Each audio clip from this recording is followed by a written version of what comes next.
My name's Chef Stewart and I work at Sir John Franklin High School in Yellowknife, and today we're going to be doing a demonstration of pizza pinwheels that my students do in their introductory foods module. So today for this demo we're going to need flour and sugar, which are behind me, baking powder, salt, butter, milk, and then for the fillings we're going to use tomato sauce, red peppers, pepperoni sticks, and some cheese. So anytime we are doing any cooking,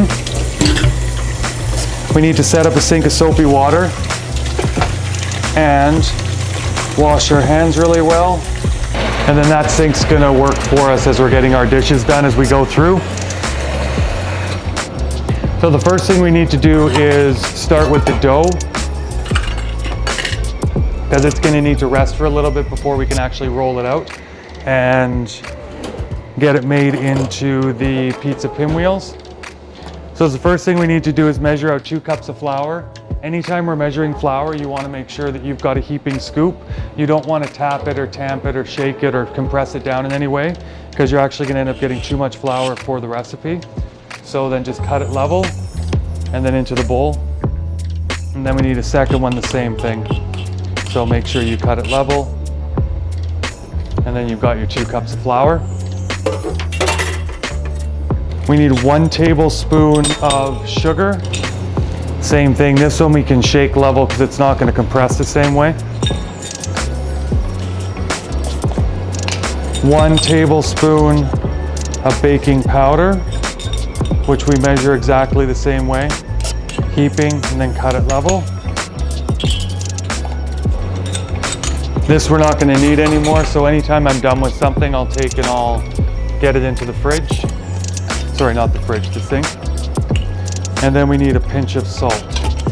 So about a half a teaspoon of salt. And then this is all of our dry ingredients, so we get this mixed up. Oh yes, one thing I almost forgot.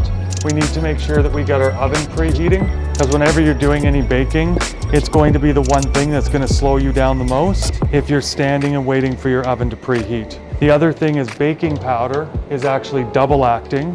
So it acts first in the presence of moisture and second in the presence of heat. So by the time we get the milk mixed into this, it will actually start to rise. So if the oven is sitting preheated, if the oven is sitting waiting to be preheated, then it's actually going to rise and then fall upon itself before it can actually go in the oven.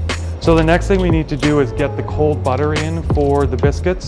This is actually going to be a second leavener for the pizza pinwheels. So the cold butter, when it's cut into pieces about 1/4 inch in size, or about the size of the end of your pinky finger, it'll actually create little pockets of steam that are going to give the flakiness in the biscuit. So what you want to do, we need to do a stick measurement on the butter. And I always try to get my students to remember to unwrap the butter completely. And this serves 2 purposes. The first is that it allows us to very easily get a 1/4 cup measure, which is from the end of this black line and in, and that way it's super easy to measure. If say you've cut off those and then you're stuck with the 1 cup, which is from here to the end, then you need to bisect it in half and then in half again to get your 1/4 cup of butter that you need. Another trick that I like to tell my students is for this, the thickness of your pinky finger is approximately a 1/4 cup, and for this recipe, that's more than accurate enough. So then with a butter knife, where I'm using my spatula for this, we've got our 1/4 cup of butter which goes in.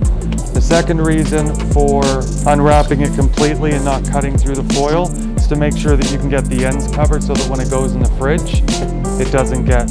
So the next thing that I like to do, because we need to use the pastry blender, is to break up the pieces of fat initially with your hand, just by coating it in some flour so it doesn't stick.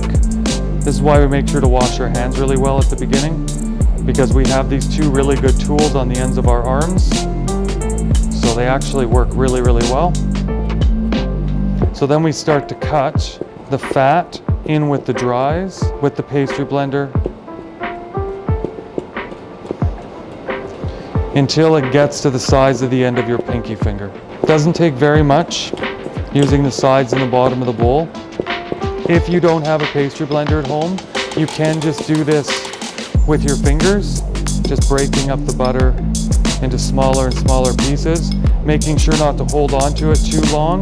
Because remember what I said, we want the butter to be cold, because that gives us one of our leaveners. So if your hands start to warm up the butter too much, you're gonna lose that flakiness that you're looking for in the biscuits.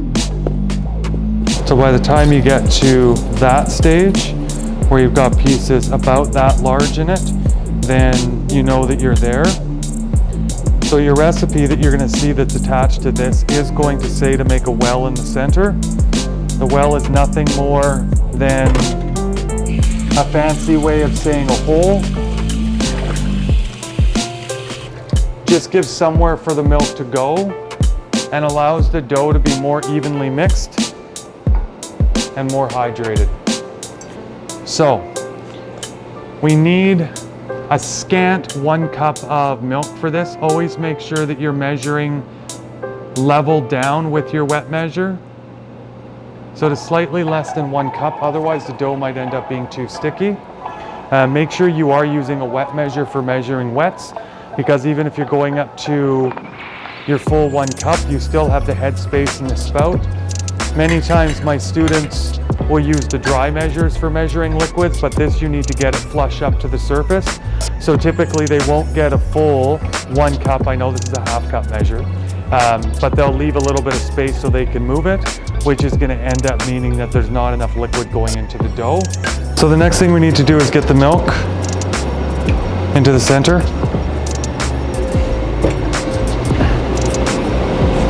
And then I always like to mix it with a fork initially, just until it starts to come together.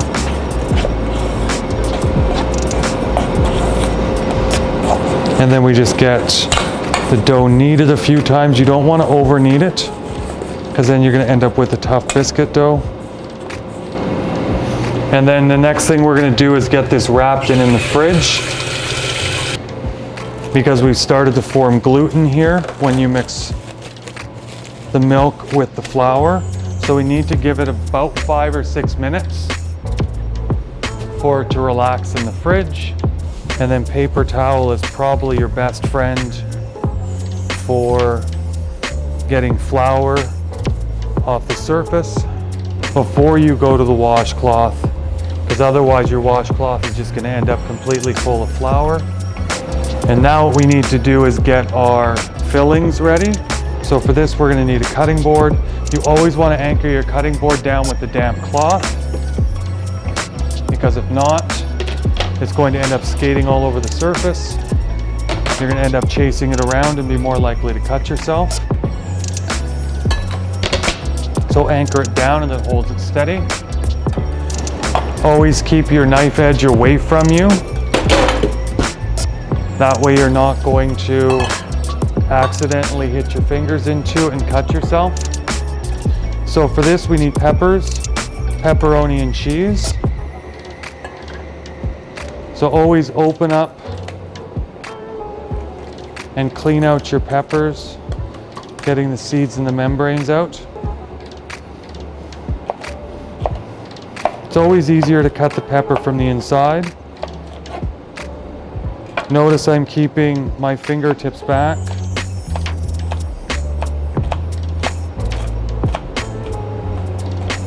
So dice up the pepper. So the next thing we need to do is dice up some pepperoni. I always like to quarter it, making sure you're laying it down on a flat surface, because if it's rolling around, you're more likely to cut yourself. Same thing, line them up. And then a rocking motion using the back third of the knife.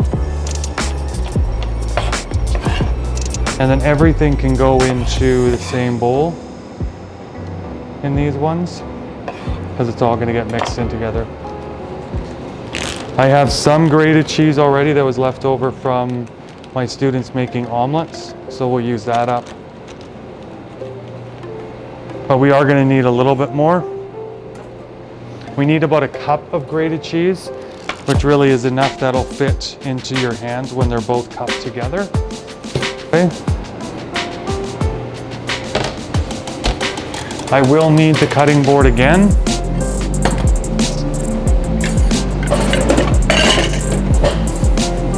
So I'll just set it aside for now.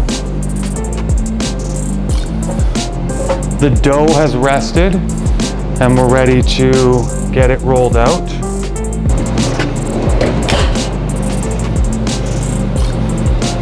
So we're gonna need a little bit of flour on the surface. Not too much,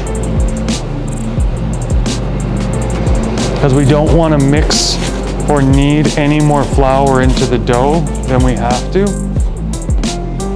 And a little bit on the top as well. So make sure it's well coated on both sides, and then we can start to flatten it out and start to get it to go into a rectangular shape. We're looking for a rectangle that is approximately yay big. So about 18 inches approximately by about 12 inches wide. Really important when you're working with your dough and you're rolling it out to make sure that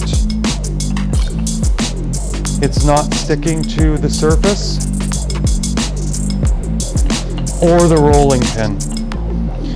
Because as soon as dough starts to stick to the rolling pin, it's just going to continue to stick. I'm not as concerned about it sticking underneath because I have a bench scraper, but I will periodically check it to see if it's starting to stick. I can also release it with the bench scraper as I'm rolling it out. So the bottom sticking isn't as big of an issue. This is a French rolling pin. I prefer this one than the traditional rolling pin you might be used to seeing at home that your family may have or you may have used, because I find with this one I can use the tapered ends to control the shape and direction of it, so I can get pretty close to a rectangle with the dough. Okay, so that's looking good there. It's a fairly even thickness. When you're working with dough, if you run your hands over it, you're going to be able to tell where your high spots and your low spots are. I can tell that this is a little bit high on this end, but that's okay. It's not too far off. And it's the size and the approximate thickness I'm looking for. So we need tomato sauce. Again, I usually keep some open in the fridge because my students will make these fairly regularly. And you want 3 or 4 spoonfuls. You don't want to touch the dough and then put the spoon back in here. That's cross-contamination. And it's going to end up introducing flour and other particulate into there, which is going to increase the chances of it molding on you. Doesn't look like a lot of sauce, but you're going to see that when we roll this up, almost like a cinnamon bun, that if we had too much sauce, it would just end up squeezing out the ends. So spread it to the edges.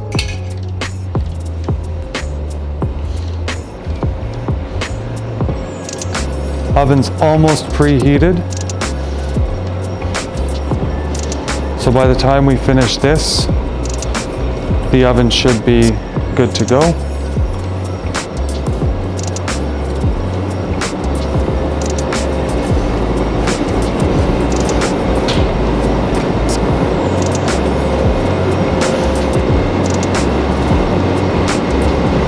So, nice even coating. My students are always saying it's not enough cheese, it's not enough pepperoni, but it's about having a good balance and distribution of all of your ingredients throughout. I know because the dough is fairly soft that this is probably going to end up sticking a little bit, but that's okay. You can use your bench scraper to make sure it's not. And then you want to get it into a nice, fairly tight roll. Scraping as you go. If it is sticking, just be patient. Don't get frustrated with it. Always rolling away from you, it's easier to control.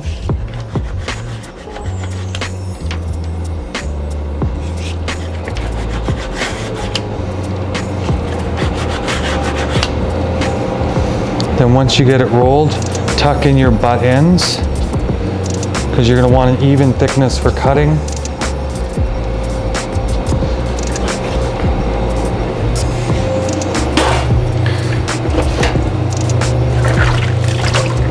And then we're going to get our cutting board back out, because I try to get my students to not cut on the stainless steel or the butcher block.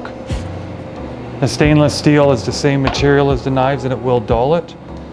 So carefully transfer it back to your cutting board. Even out your thickness.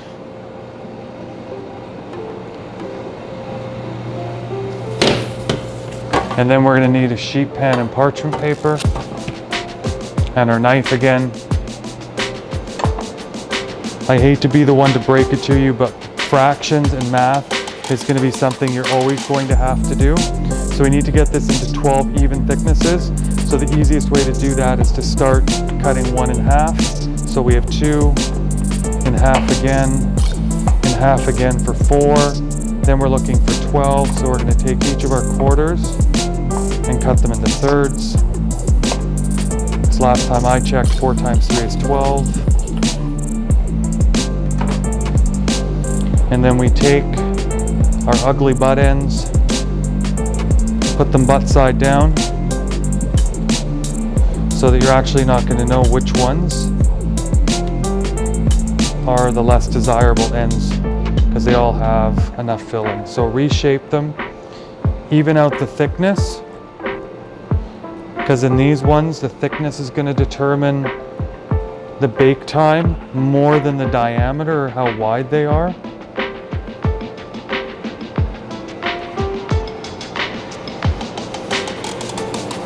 You can do a lot to hide a couple of ugly ones if they're not shaping out properly or if they're getting a little bit sticky.